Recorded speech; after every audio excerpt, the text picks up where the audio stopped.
Mellow greetings, everybody. My name is James. I am from the internet, and today we are going to be talking about Striketober. Now, all month, the word Striketober has been kicking around social media so much that the national media actually picked up on it. It's a hashtag, it's a slogan, it's a cute way to sort of take all of these different labor issues that are happening in strikes and pickets and walkouts all over the country and condensing it into a nice little thing so we could say, hey, everybody, look, it's Striketober. And for this reason, I really fucking hate the hashtag, the term, and the expression Striketober. Frankly, it weakens a descriptor of what is actually going on out there around the country, which is nationally the dawning of class awareness and the mobilization of the working class. And of course, the national media doesn't want to paint it that way. Rather, they just want to paint it as, hey, it looks like people are disgruntled because they haven't gotten a raise lately. Yeah, that cheapens the movement, and thus, it's exactly what corporate media is supposed to be doing. Because again, corporate media is owned and operated by a bunch of wealthy people who only care about their stock price and their quarterly stock dividend checks. And if we start talking about an actual labor movement, class awareness and class solidarity amongst the working class, well then nationally, it's going to start to cost all of those wealthy people more money. So instead, we're going to make Striketober. You know, because there's only a week left in this month, and then we can make that go away and start focusing on the joy of everybody going out and buying lots of crap for Christmas. So instead, to those people who want to pander Striketober, A, I say, fuck you, and B, now we're going to take a look, and I'm going to give you a quick update of some of the many labor stories that have been going on around the country, just to remind you that this isn't a social media gimmick or a hashtag. Here we go. Let's start off in Michigan. Quote, a long time coming. Michigan workers joined Striketober for fairer pay, better hours. Again, these workers didn't join Striketober. They went on strike 3 weeks ago at a Kellogg's plant because Kellogg's has been working them into the ground, refusing to hire more people, and then they're trying to take away the benefits, the pay, and all the gains of the union workers who have been there for decades. So no, they didn't join Striketober. Striketober joined them.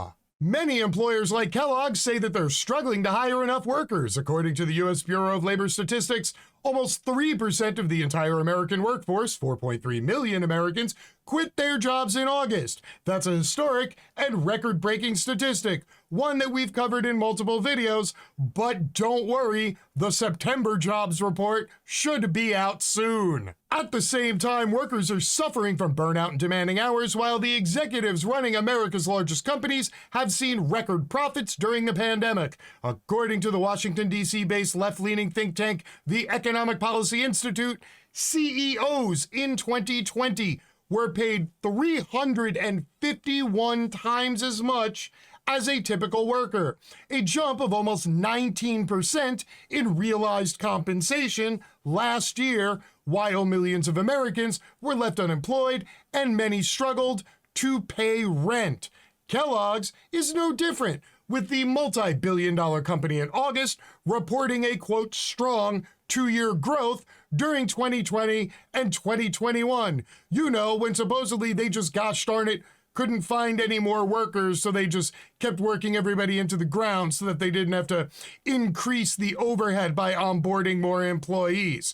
Now, for the update portion of this, as I just mentioned, they are entering into the 3rd week of their strike now, and when reached for comment as to how much longer they are willing to go on strike, the union representative stated, 1 day longer than Kellogg's will be willing to keep them locked out. And now over to Connecticut, where people are fed up. Dollar General workers push to unionize amid hostility from above. The low-cost retailer Dollar General has the highest number of store locations in America, with over 17,000 stores in 46 states, and its golden and black logo has become ubiquitous across the country.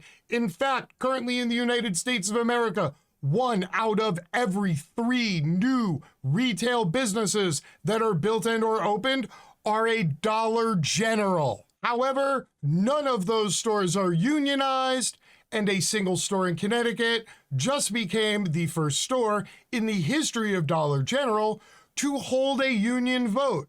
There were 5 employees eligible, and the union vote lost 3-2. However, this is important because number 1, it's the first time it's ever been tried. Number 2, it's getting national coverage. And number 3, there's another 17,000 plus Dollar General stores out there currently filled with low-wage employees who are now thinking to themselves, maybe I should try that. And now we head over to Philadelphia, Pennsylvania, where on Sunday, workers representing more than 5,000 Southeastern Pennsylvania Transportation Authority drivers and other personnel voted unanimously to strike if they do not receive an acceptable contract when theirs expires on midnight of Halloween.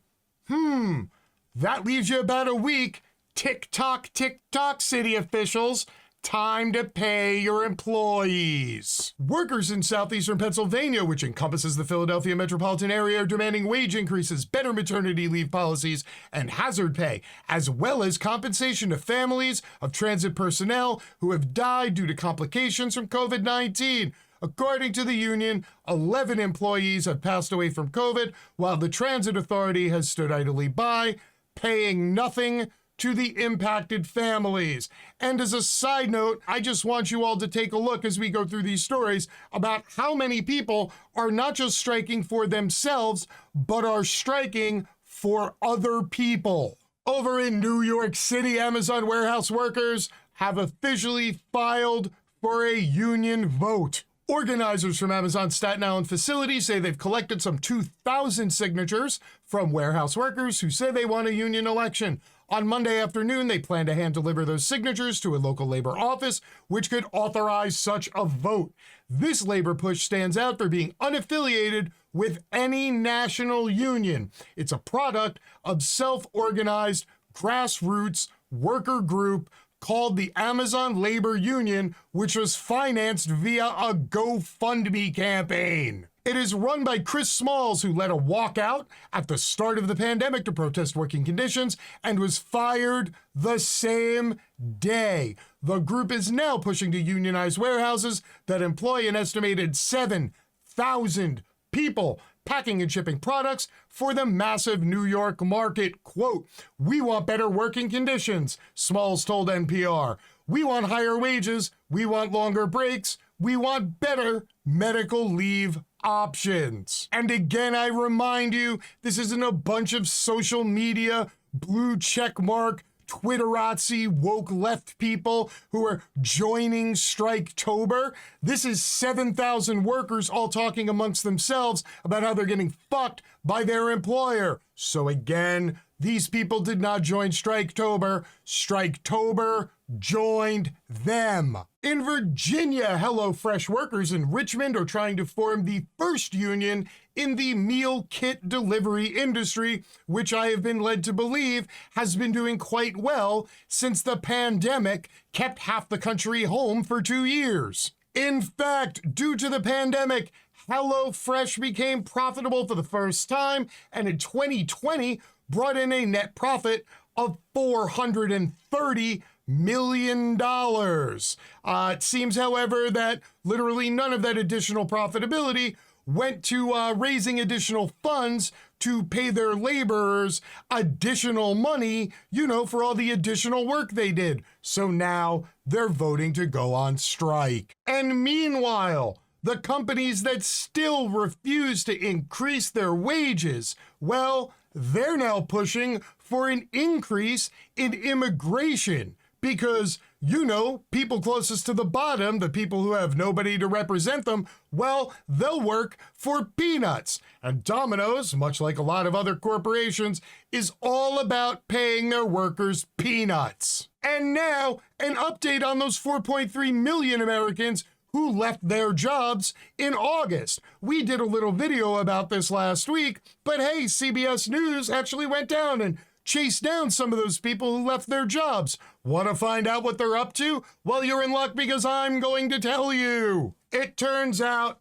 that the majority of people who left, surveyed, said the reason they left their jobs was burnout, because people are sick of being overworked, underpaid, and not getting anywhere in their life, while corporate shareholders keep making record dividends quarter after quarter, while CEOs literally get paid tens of millions of dollars. Now, here's the new twist. Rather than complain about those jobs they quit, people are going out and starting their own businesses. Nick Fulmar had a pandemic panic. He was furloughed by his janitorial company 13 months ago when nobody else was hiring. Quote, "If I'm going to have something, I'm going to have to create it," Fulmar said. "And I'm going to create it with the skills that I have and the passion for the work I like to do." In other words, I'm sick of being underpaid, overworked, and totally not appreciated by my employer,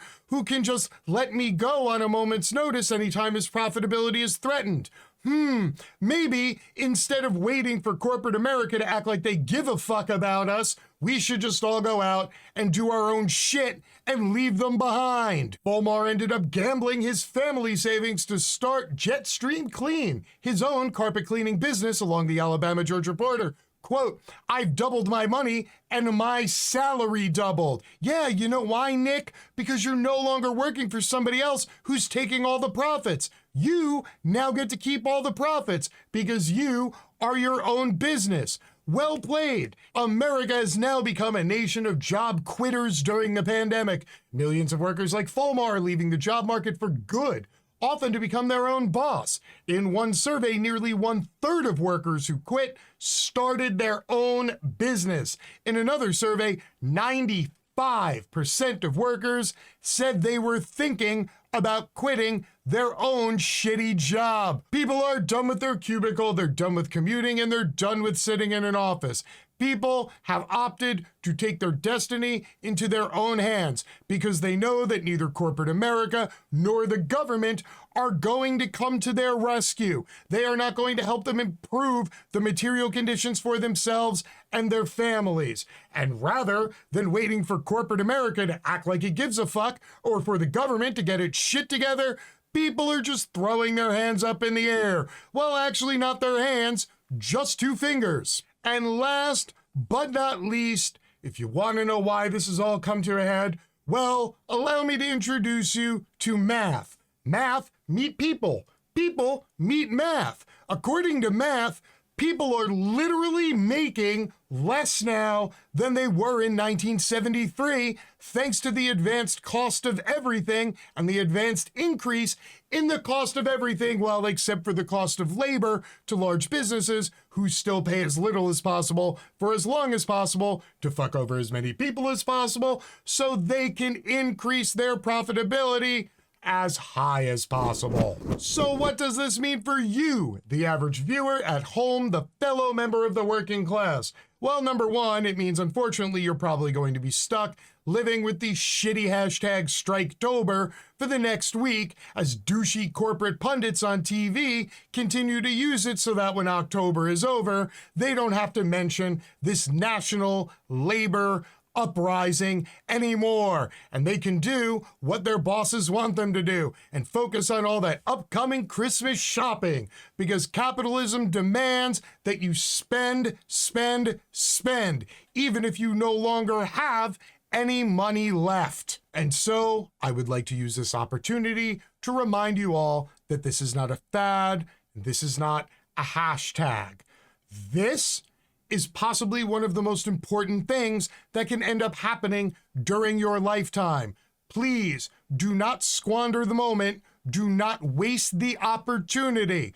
Talk to people where you work. If you're not unionized, maybe it's time to start talking about it. And if you and your coworkers are underpaid, well, maybe now is the time to go march into your boss's office and demand better. Either way, please, everybody, continue going out of your way to support those who are on strike or planning on going on strike. Because if they improve their material conditions, chances are your material conditions will also improve. That is what working class solidarity is all about.